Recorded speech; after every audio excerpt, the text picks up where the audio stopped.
Привет. По-нашему говоришь? Да, конечно.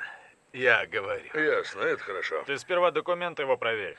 Да, это правильно. Сейчас проверим. Документы у тебя есть? Нет, документов нет. Ну, тогда у тебя проблемы.